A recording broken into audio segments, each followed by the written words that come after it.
La fin de la session parlementaire de mars vient d'être marquée par la fin de la législature des parlementaires sénateurs. Par contre, à l'Assemblée nationale, il faudra encore attendre un peu.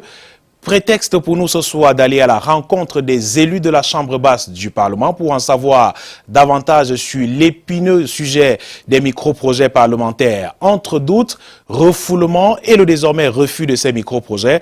Le plus de l'info ce soir questionne ces micro-projets parlementaires. C'est avec Ghislain Pierre-Essonneau, Serge Alain Ziebou et Michel Foucault.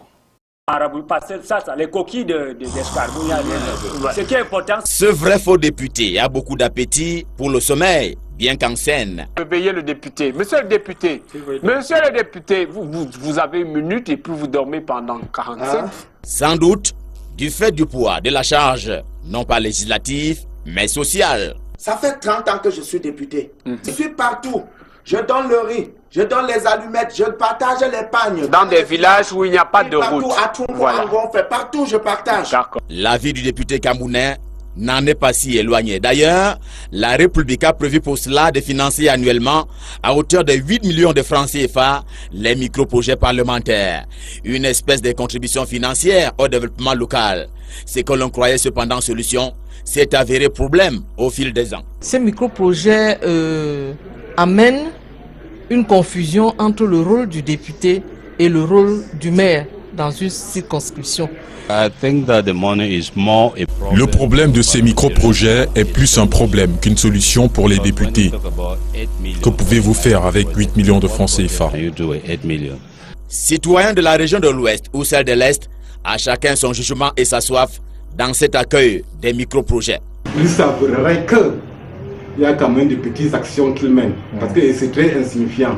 J'aimerais qu'ils puissent continuer davantage et que le projet qu'il avait promis pour l'énergie solaire, que ça puisse se réaliser vraiment.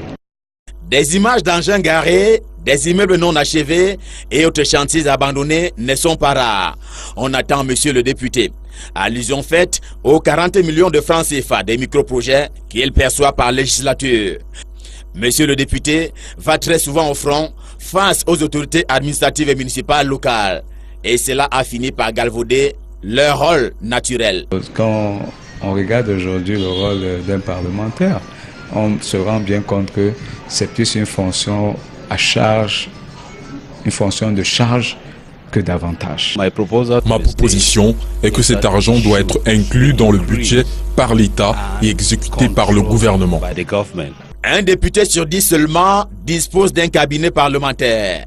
La faute à leurs avoirs en général, car le député camerounais ordinaire a droit à 8 millions de francs CFA de crédit auto non remboursable par législature, 1,2 million de francs CFA de primes de session et 900 000 francs CFA de salaire mensuel. C'est là contre 2,6 millions de francs CFA de salaire mensuel du député ivoirien.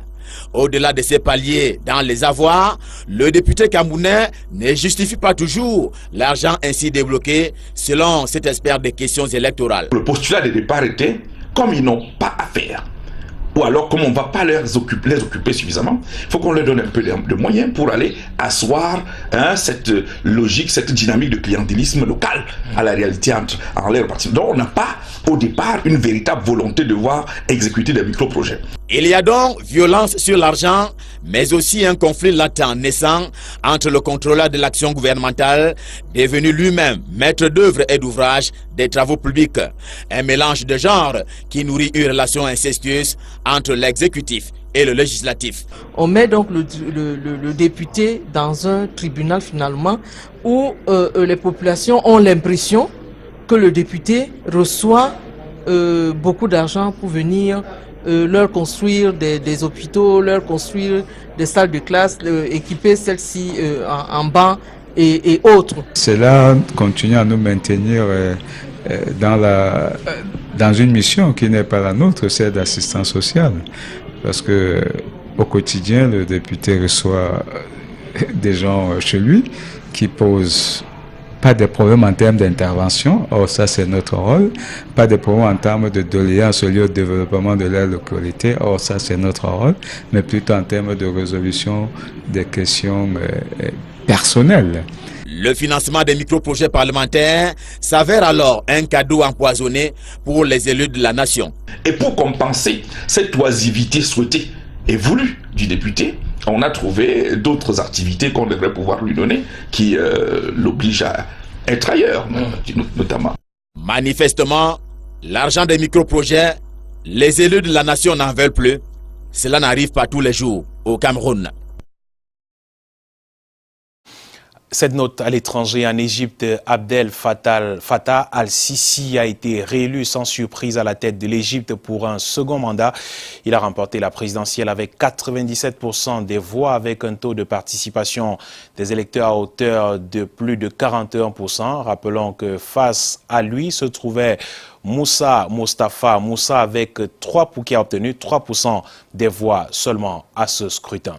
Voilà qui fait l'actualité ce soir au Cameroun et en Afrique. Mesdames, Messieurs, merci d'avoir suivi. Je vous donne rendez-vous demain lorsqu'il sera 19h50. Bonsoir.